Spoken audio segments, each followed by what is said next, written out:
A year and a half ago, right, I had a sort of a disagreement with the management at the NBC. I hear this story, and there's like this press release, and you get your ass fired. I wanted to keep my job, right? That guy doesn't care in a way that frightens me. Oh no, how can you this weasel fired you? No, but he doesn't think I'm funny. The bad news is, I'm still not funny. One of the most respected comedians working today, though show business has never really found a place to put him. His career's over after this anyway. Who cares? There's this movie coming out, title undetermined at this point. Chairman of the board. Do something with that, you freak. I bet the board is spelled B-O-R-E-D. Conan threw his chair back. The place went nuts. He ended up putting that actor, when he did his sitcom, he ended up getting her a job. Because he probably felt bad, because then the movie flopped. Like he was deeply, deeply polite, deeply, deeply concerned with the person that he's talking to. An audience, not so much. 1985, Ottawa, Canada. A 25-years-old Norm Macdonald takes the stage in Yuck Yuck's comedy club for the first time. After the set was over, Norm was so overwhelmed and blinded by his fear, he didn't realize how good he did for a first-timer. He promises he will never try stand-up ever again and leaves the club. He said, I'm never doing this again. He walked down the street. But the owner of the comedy club was impressed by Norm's performance. Howard Wagman chased him down Spark Street in Ottawa and said, no, that was great, you're coming back, and he made him come back. He had gotten off a stage and decided maybe comedy wasn't for him. But somebody chased him down the street, and it was you, and his life changed forever. Well, yeah, that's a true story. I was reading this other thing in this other book. It said that if you're afraid of homosexuals, it means that deep down inside, you're actually a homosexual yourself. And that kind of worries me, because I'm afraid of dogs. He definitely was a perfectionist, and he thought he didn't do well, and he quickly left after his set. But clearly he was depressed and thought he really. So I felt the need to go and find him and tell him, you're coming back because you've got a gift. How did you know, Howard? There's a handful of people that you just know. There's a very rare time when you see somebody on stage the very first time and you say, this is somebody special. At the beginning of his career, Norm used to have a very bad stage frighten, and it was very visible on his body language from old clips of him doing stand-up. You used to get stage fright, is that true? Yeah. Bad state.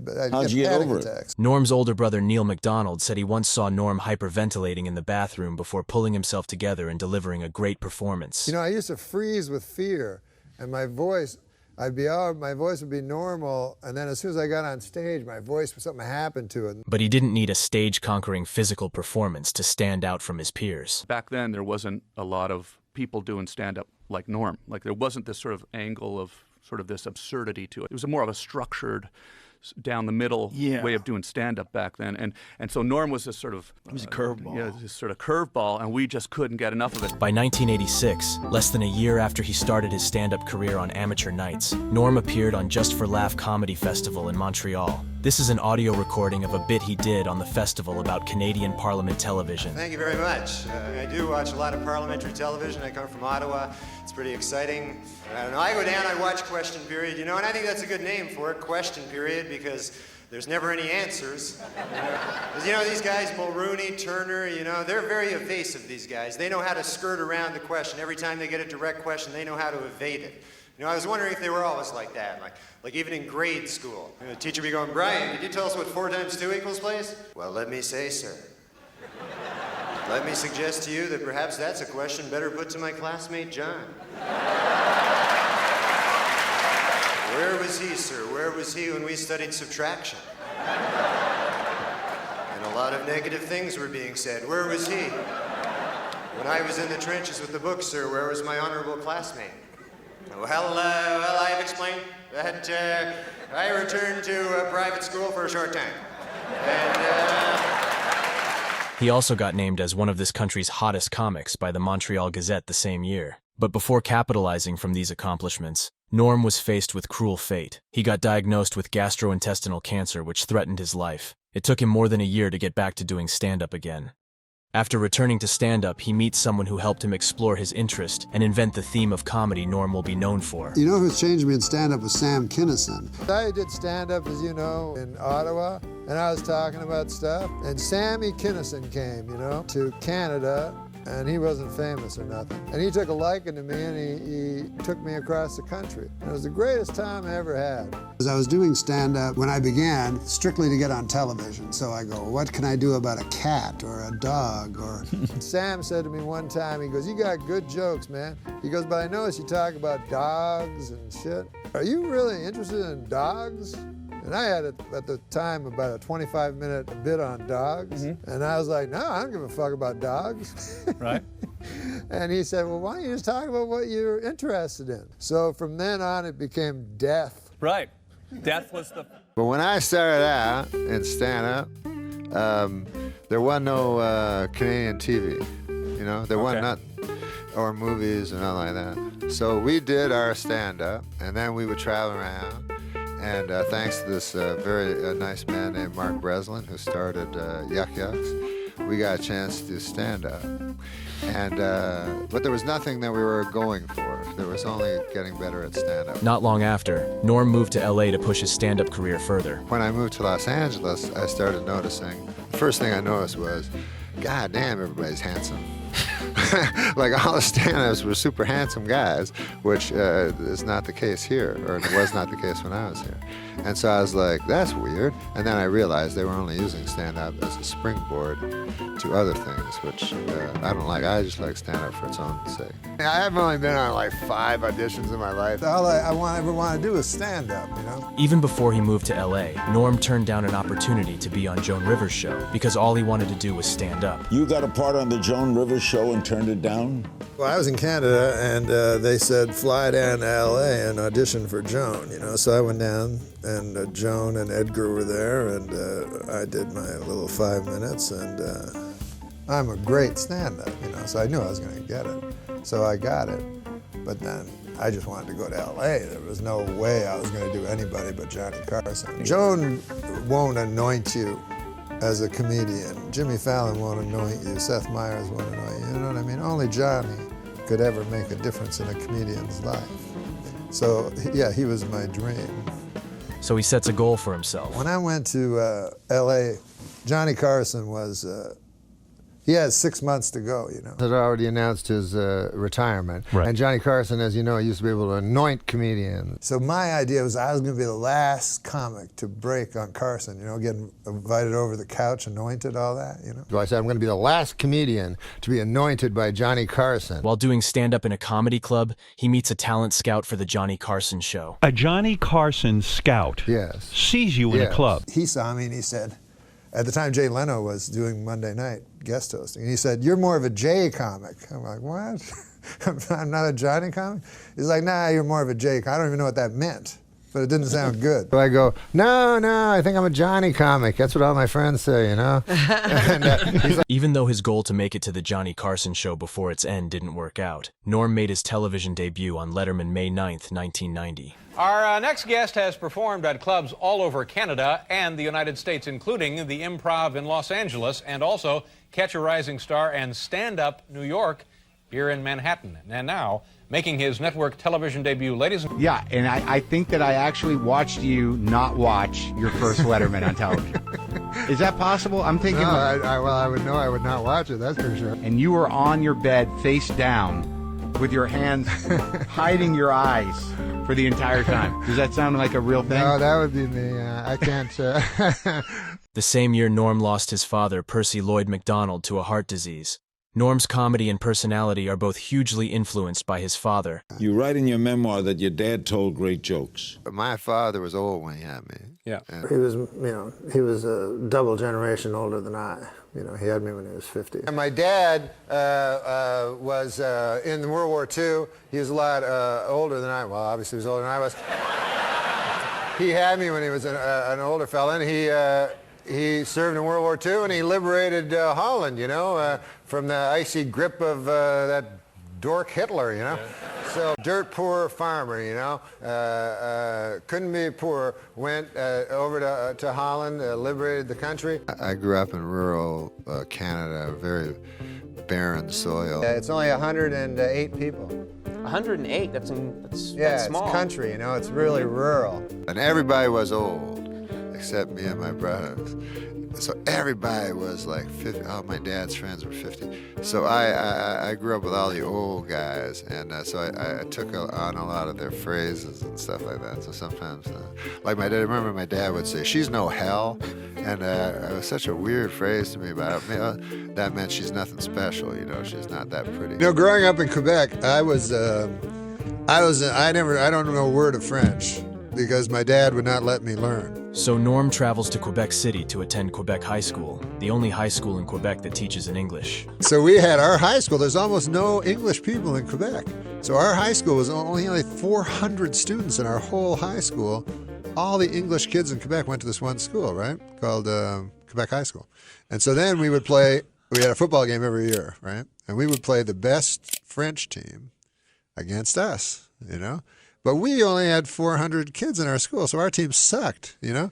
And their team was really good. Anyways, we would play on the Plains of Abraham. The Plains of Abraham in Quebec City. Yeah, where Wolfe defeated Montcalm. Very historical. Yeah. And then the French would kill us. Were you always funny, Norm? Were you a funny kid? I thought I was pretty funny, but everybody else thought I was weird. I'm not exactly sure what brought you to being a stand-up comic, because you described, like, even in school, you weren't the class clown or anything like that. Not at all. No. First of all, I couldn't afford the shoes. Right, to be the class clown. The big shoe. In the class, one guy would get all the laughs, and I go, no, that guy's hack. Like, I could see that guy was sucked. But he got all the laughs. And me and my friends, I go, no, he's not funny. When I was a kid, you know, I remember first Saturday Night Live, you know, when I was a kid. It was like... 1975. Yeah, exactly. Yeah. So it was like, oh my God, I had never seen anything like this. In my whole life and watching TV, that only happened twice. Once was with that show, and then once was with David Letterman. By 1990, Norm had made it to the stage he had long admired. Norm Macdonald. You mean the comic from Canada? Yeah, the comic from Canada. Norm Macdonald. Norm describes his early comedy as very unpolished. In an interview with Playboy magazine, he said, "I was very unpolished, and I still am. I don't know why, but to me the funniest thing is trying to make people laugh and having them hate you. If you're a bad singer, they feel sorry for you. But if you are trying to make them laugh and you fail, they hate you so bad. Whenever I would bomb, I'd get happy. Comedy is about unexpected things. So if you're trying to make a guy laugh and he doesn't, that's funny, right?" My first road gig ever was opening for Norm. 1991, maybe. Norm was only famous for doing a few late night shows. He'd do 45 minutes every show.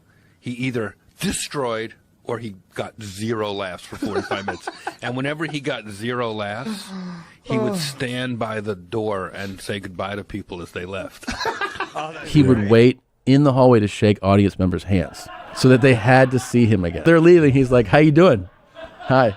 And if he killed, he would go back up to the room with Voss and we would play poker. By 1992, he landed a job as a writer for the Dennis Miller Show. The same year, he also started working as writer for the sitcom Roseanne. Yeah, Roseanne was my first job, yeah. She hired me because I was a stand-up. Sitcoms are written by Harvard guys mostly. Everybody else was Harvard writers, and she didn't care for Harvard people. Yeah, remember when I used to make y'all wear numbers? Yeah.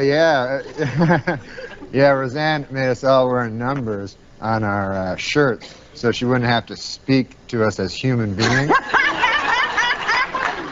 While writing for Roseanne, he was brought to the attention of Lorne Michaels, the creator and executive producer of Saturday Night Live. In 1993, Norm got hired by SNL as a writer, and a year later he became the anchorman of the Weekend Update section, or as he calls it, the fake news, a role that's going to become the most iconic part of his career. The update gig, I do it, and to do that I have to every day comb the papers, you know, comb them. I don't really comb them. Right. You know? Figure of speech, yeah. That's the one I meant. All kinds of newspapers. I read the Newark Star Ledger. Yeah. And the, that's about the only one I read. First I check the NBA lines for the night, you know, find out what I'm going to bet on. And then I do also, other than doing an update, I do like sketches, but like I stink in those. Norm's version of the Weekend Update was very different from others. His goal wasn't to get the most amount of laugh, but to make something that he would enjoy creating as comedian. You're so good at stand-up, you've gotten to the point, you look for jokes that have the same setup as the punchline. You know what I'm talking about? Yes. Yippee! Jerry Rubin died last week. Oh, I'm sorry, that should read, Yippee! Jerry Rubin died last week. sorry about that. I'm sorry.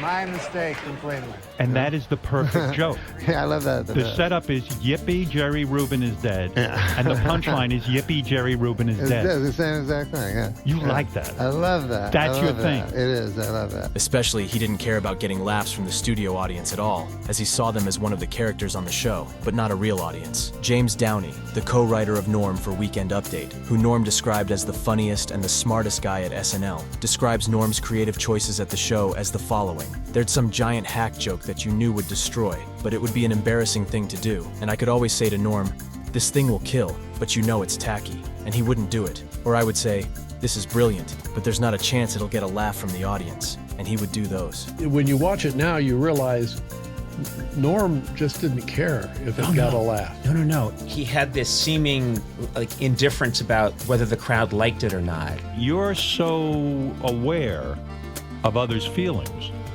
that What the hell are you He wanted to tell the most honest, the most brutally funny joke, no matter what the consequences. It's kind of funny when they hate you, because all you're trying to do is make them laugh. It's funny, yeah. The same year Norm took the job of Weekend Update, another event takes place that makes up the historic setting of Norm's most iconic part of career. The bodies of Nicole Brown Simpson and Ronald Goldman were discovered about midnight Sunday on the steps outside the condominium where Mrs. Simpson lived. Every week during the trial, Norm made fun of O.J. and his defense on the trial, even though audiences watching at home enjoyed these jokes, and most of them were well received even by the studio audience. They start becoming a cause of friction between SNL and network executives. Then there's these guys that hang out in the halls. Yeah, we got them here. We got them here. And they're called executives. They're NBC executives, right? And then I'd see them. I didn't know who the hell they were, what they did, Turned out they were super powerful people. But they would tell me, you guys should lighten up, maybe on the OJ joke. And I go, thanks. Can you get me a cup of coffee? Because I thought they were pages. Right. Beside the executives, there was another powerful man who really didn't like Norm's controversial jokes. This man also happens to be a close friend of O.J. Simpson. This guy, Don Ohlmeyer, who turns out to be the president. Yeah, now I know Don Ohlmeyer, and just between you and me, he's an idiot. Oh. Don Ohlmeyer is the president of NBC. Right. And they're telling you you've got to call Don Ohlmeyer. Right. I phoned him, So he goes, oh yeah, I'm firing you there from the show. And then I said, oh, that's not good. And then I said, why is that now? And he goes, oh, you're not funny. I said, oh, Lord, that's even worse news, Even after leaving Saturday Night Live, Don Ohlmeyer's problem with Norm didn't stop there. Ohlmeyer, who was upset because of Norm openly talking about how he got fired and why he thinks he was fired, banned advertisements for Norm's movie on his network. He even told Conan O'Brien, who was on NBC at the time, not to have him as his guest. We got the word came down, you can't book Norm Macdonald anymore. And it came from the top. And from Don Ohlmeyer. And Norm Macdonald used to come on our show in the early days, and those were, I thought, great television because we never knew it was happening, and it was always teetering on the edge of, it was all about to blow up. It's all about to fail, and it would always end brilliantly. And then he stopped coming around, and it was just a period that passed, and I was always sad about that. Only a year and a half after getting fired, Norm would be back on the show as guest, and this happens to be not long after Don Ohlmeyer left the network. How did I go in a year and a half from being not funny enough to be even allowed in the building to being so funny that I'm now hosting the show? Throughout his career, Norm never made the safest jokes. He always made the riskiest jokes with the biggest reward for him in terms of artistic satisfaction. To put it in a gambling term, he always went for the biggest payout. You're a gambling man, aren't you? He has a gambling problem, Yeah. What brought you down, gambling? Well, some have said it's been the ruin of me, Larry. I see we have someone new joining us this week. Would you like to start first? Well, I just want to say that I realize that I have a problem. After Saturday Night Live, they give you a limousine if you want to go to the party, and he would take it to Atlantic City. Really? The thing is, I like to go to Las Vegas and Atlantic City. That's a beautiful town, Atlantic City. Yeah. I say, you got any soda?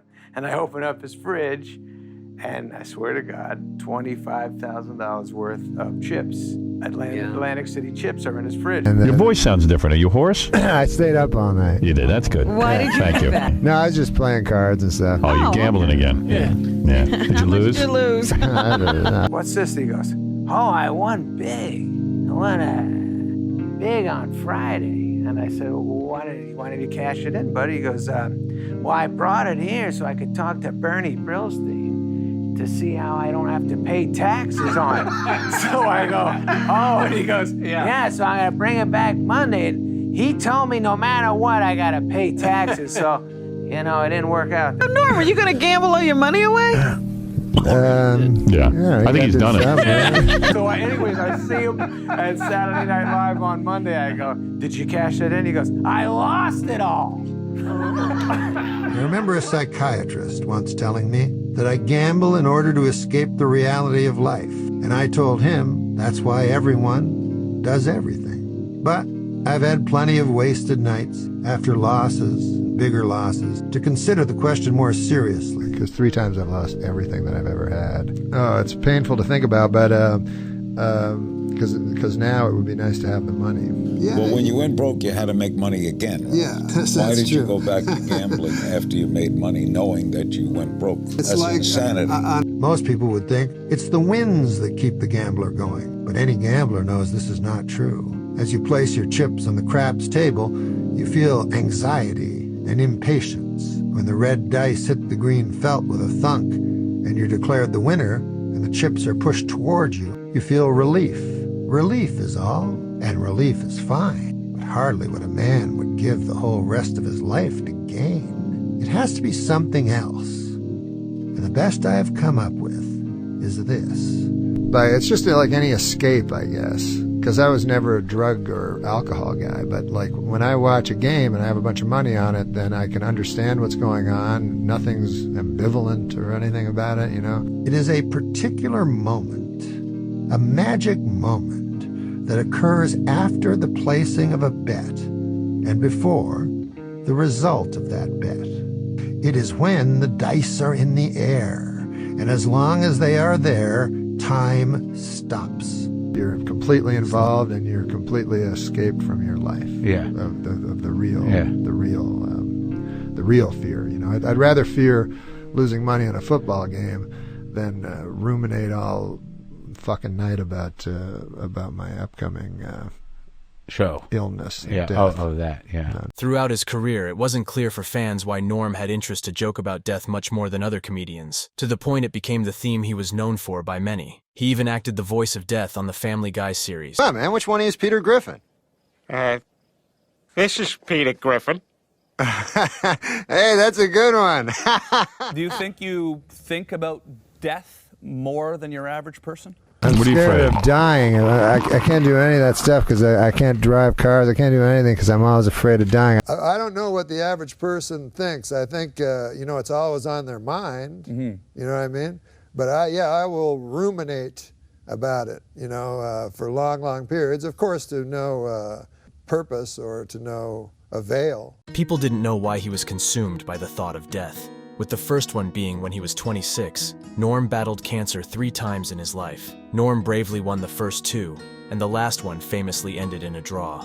Not telling anyone about his sickness, even though it was shocking for many at the time of his death, it was a Norm thing to do, because Norm always kept his private life secret. Very few is known about his personal life. I know you got a family, you got a kid, right? Yeah, I got a beautiful little kid, Dylan. How old is he? He's 3. He's the greatest. Uh-huh. Yeah. Is he like, let's just end there. He was married in 1988 and had a son, but his marriage ended in a divorce on April 1999. You still living next door to your wife and kid? Yeah. Right next door? Like No, not right next door, like a few blocks away. A few blocks away. Yeah. I walk How's that working out? Oh, it's great because I get to see my boy all the time. You get to see his son. Sweet. Yeah. Keeping his personal life private is also a way of controlling how people saw him. Even though he was a smart kid who graduated high school at 14, he chooses to say he is a high school dropout. I don't know anything about anything. Humility is a lost virtue, Tommy. Yeah. Nobody likes a guy smarter than them. That's the worst guy you can be. A guy smarter than the audience. They're going to hate you. Even though getting fired from SNL brought an end for Norm's favorite role of Weekend Update, it also presented him with few opportunities. They say revenge is sweet. Bob Saget and Norm Macdonald are hoping it is also funny. Saget makes his feature film directorial debut. Macdonald his writing and starring debut in Dirty Work. Basically, two guys who've never done this job before. In 1998, Norm starred in a movie called Dirty Work. In the movie, Norm got a chance to work with one of his favorite comedian, Don Rickles. What happened was Norm couldn't stop laughing, so they had to say we have to acknowledge that somehow. So Rickles had to go, what are you laughing at? Because I called your friend the fat pig, huh? You think that's funny? Oh, no, I was just laughing earlier when you were talking to his belly. In 1999, he got his own show, The Norm Show. You've gone through a lot of changes. You're doing the sitcom thing now. Can I get you a drink or something? Yeah, maybe I'll have something in the morning. Oh, well, really? You come back in the morning? Oh, I get it, right. You're going to have sex with me. Excellent. The sitcom lasted 3 seasons. When your show came out, some people gave you bad reviews. I think the show's very funny. All right, excellent. And actually, I thought it was doing well in the ratings. Yeah, is it or is not? I guess this is doing all right. Yeah. Oh, there you go. In May 2001, ABC canceled the show because of low rating.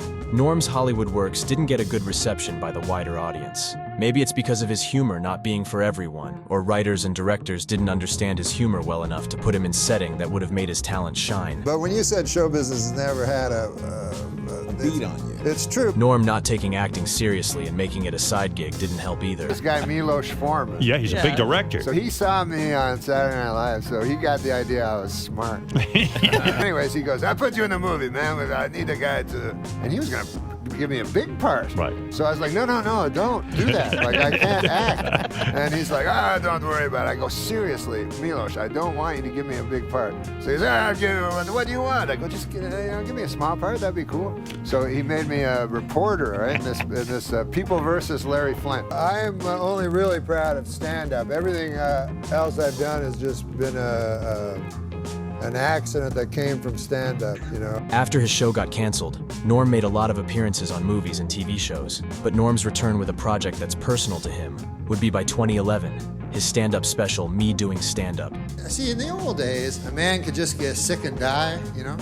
Now, they have to wage a battle. So my Uncle Bert is waging a courageous... In 2013, Norm started a video podcast that's going to become one of his best work in his career. Even though Norm is one of the greatest late-night guests of all time, with the great David Letterman's words to prove it, saying he would love to have Norm every show if he could. There were things Norm didn't like about the format. In talk shows, you know, and Letterman and Conan stuff, they pre-interview you. So you tell a story to the pre-interviewer, then he tells Letterman. Then you go on, tell Letterman, he already knows the story. Yeah. So I started, when I first started, I was like, I just made up a whole bunch of stories that I didn't tell.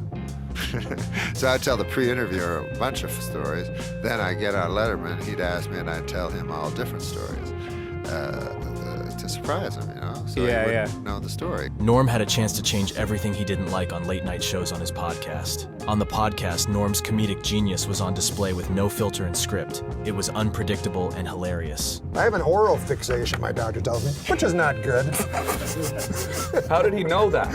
I was sucking his Even in the limiting format of late-night shows, his appearances show that Norm's comedic genius is unprecedented. When you see Norm sitting on the couch, you have no idea whether you're getting his short one-liners. Until I met my wife, I always felt incomplete. Now I'm finished. Or his long, rambling jokes. A moth goes into a podiatrist's office. A moth goes into a podiatrist's office, right? You are correct. Or maybe there is no joke, and you're the joke for waiting for punchline. My favorite thing he did as a comedian was to intentionally waste people's time. I can never forgive you. A camel, a cow, and a donkey were found wandering down a Kansas road. They told police, hey, we got lost. We were trying to find the setup to a Norm Macdonald joke.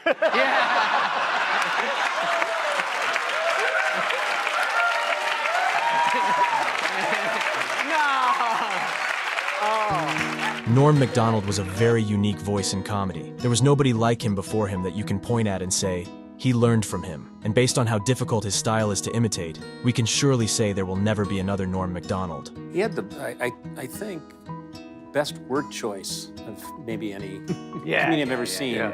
He intentionally mispronounces words. He's constantly screwing with you on every level. Right. But his word choice is, he was like Mark Twain. Louis C.K., who writes the foreword to this book, says, The thing that drives me nuts about Norm is the powerful simplicity of his style. Norm has a beguiling humility that sneaks up and grabs you by the throat. He's a genius comic, though. Genius. Goddamn. He was so unique in the way he expressed himself, how he was really thinking. Like the way he would, like he would say something fucked up to you in the green room, he would say the exact same thing on stage. It was just Really? like, and he would say he had this way of looking at things that was absolutely unique to him.